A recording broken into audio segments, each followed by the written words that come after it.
जिस महिला के मर्डर केस में उसका पति अपने दोस्त के साथ करीब 1.5 साल जेल में रहा, वो जिंदा मिली है। महिला मेहंदीपुर बालाजी क्षेत्र के विशाला गांव में मिली है। फिलहाल दोनों दोस्त जमानत पर जेल से बाहर है। महिला 7 साल से अपने दूसरे पति के साथ रह रही है। मामला दौसा का है। दौसा के बालाजी थाना इंचार्ज अजित बड़सारा ने बताया कि शनिवार को मथुरा पुलिस दौसा पहुंची। यहां से आरती को डिटेन कर अपने साथ मथुरा ले आई। आरती के मर्डर मामले में उसका पति सोनू सैनी ने 1.5 साल और उसके दोस्त गोपाल सैनी ने 9 महीने जेल में बिताई। सोनू सैनी ने बताया कि मामला 2015 का है। दौसा के बालाजी कस्बे में समाधि गली मुंबई धर्मशाला के पास वह एक दुकान पर काम करता था। जन्माष्टमी के दूसरे दिन यूपी के मथुरा की रहने वाली आरती अपने पिता सूरज प्रसाद के साथ बालाजी दर्शन के लिए आई थी। वही आरती से जान पहचान हो गई और नंबर एक्सचेंज हो गए।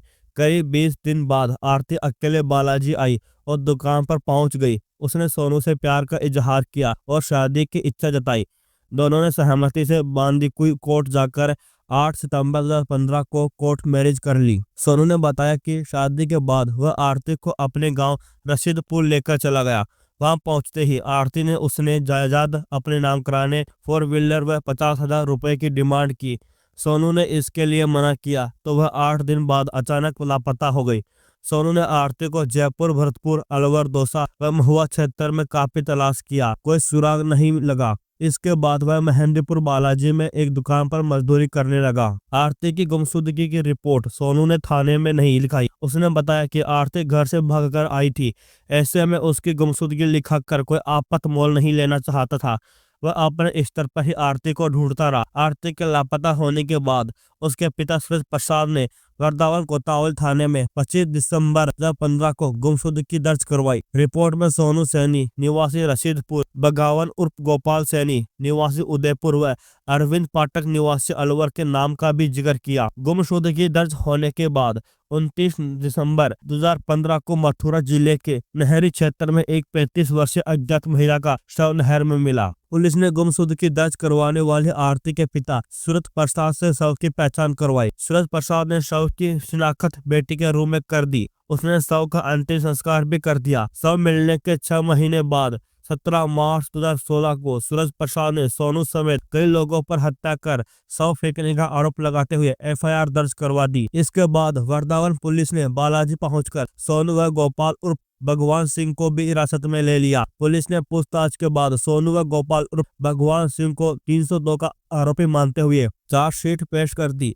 मामले में गोपाल को 9 महीने, सोनू 18 महीने तक जेल में बंद रहा। बाद में इलाहाबाद हाई कोर्ट से दोनों को जमानत मिल गई। सोनू ने बताया कि वर्दावन कोतवाली की एसओजी टीम ने हमें उठाया था। रिमांड में 3rd डिग्री टॉर्चर का डर दिखाया, नाखून उखाड़ लिए, उंगलियां मोड़ दी, बोलने के एनकाउंटर में मार डालेंगे, 7 दिन के रिमांड में हड्डियां तोड़ देंगे। यह भी कहा कि मर्डर का जुर्म गोपाल के सिर ढालकर तुम्हें बचा लेंगे। इस तरह डर से हमने जुर्म कबूल कर लिया था। गोपाल ने बताया कि पुलिस ने कहा कि तुम्हारे फोन से कॉल किए गए हैं, तुम पर भी केस लगेगा। रिमांड में तूफानी पिटाई करेंगे। पिटाई के बचने के लिए हमने साइन कर दिए। गोपाल ने कहा कि हमने क्या कुछ नहीं कर सहा। मर्डर केस के कारण हमें जात बाहर कर दिया गया, समाज से अलग थलग हो गए, घर से बेदखल कर दिए गए, पिता का निधन हो गया, रहने को घर नहीं बचा। यही हाल सोनू का भी था। गोपाल ने कहा कि हमारे सेठ ने 10 से 12 लाख कर्ज का इलाहाबाद हाई कोर्ट से हमारी जमानत कराई। सोनू और गोपाल दोनों जेल से जमानत पर बाहर आए और दौसा आकर दुकानों पर मजदूरी करने लगे। वे अपने स्तर पर आर्थिक की तलाश भी करते रहे। इसके लिए जयपुर, अलवर, दौसा, भरतपुर समेत कई शहरों की खान छानी। कुछ दिन पहले बालाजी में ही गोपाल की जान पहचान नजदीकी गांव विशाल के एक युवक से हुई। युवक भी दुकान पर काम करता था। युवक ने बताया कि विशाल गांव में रेबारी समाज के एक घर में यूपी की उरही की लड़की कुछ साल से शादी करके रह रही है। गोपाल को शक हुआ तो उसने सोनू को बताया। दोनों ने तय किया कि महिला का पता लगाएंगे कि वह आरती ही तो नहीं है। इसके लिए दोनों ने प्लान बनाया। सोनू और गोपाल ने योजना बनाई। एक युवक को स्वच्छ भारत मिशन का कार्यकर्ता बनाकर विशाल गांव भेजा। वहां महिला के घर में स्वच्छ भारत मिशन के तहत शौचालय बनाने और रकम देने का झांझा दिया। कहा कि योजना का लाभ उठाने के लिए महिला मुखिया के दस्तावेज चाहिए। महिला ने अपने सारे दस्तावेज युवक को सौंप दिए। दस्तावेज से साफ हो गया कि महिला कोई और नहीं बल्कि आरती ही थी। इसके बाद सोनू व गोपाल ने बालाजी थाना इंचार्ज अजित बंडसारा सहारा से मदद की गुहार लगाई। इसके बाद मथुरा एसटीएफ के इंचार्ज अजय कौशल के नेतृत्व में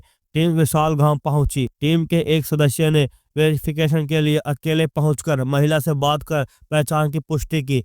इसके बाद टीम ने 10-20 देकर उसे हिरासत में ले लिया। एसटीएफ के इंचार्ज अजय कौशल ने बताया कि महिला को सोमवार को मथुरा कोर्ट में पेश किया जाएगा। इसके बाद पहचान की पुष्टि के लिए डीएनए टेस्ट व अन्य कार्रवाई की जाएगी। मामले की जानकारी मिलते ही मानपुर डिप्टी एसीपी दीपक मीणा भी बालाजी थाने पहुंचे, जहां उन्होंने यूपी पुलिस की टीम से मामले की जानकारी ली। महिला के जिंदा मिलने के बाद अब यूपी पुलिस की जांच सवालों के घेरे में आ गई है। ऐसे में स्पेशल पुलिस टीम द्वारा मामले को इन्वेस्टिगेशन के लिए अपने हाथ में ले लिया गया है। सोनू और गोपाल का कहना है कि एक फेक मामले में पुलिस और कोर्ट ने उनके साथ अन्याय किया। अब इस मामले की सीबीआई जांच होनी चाहिए।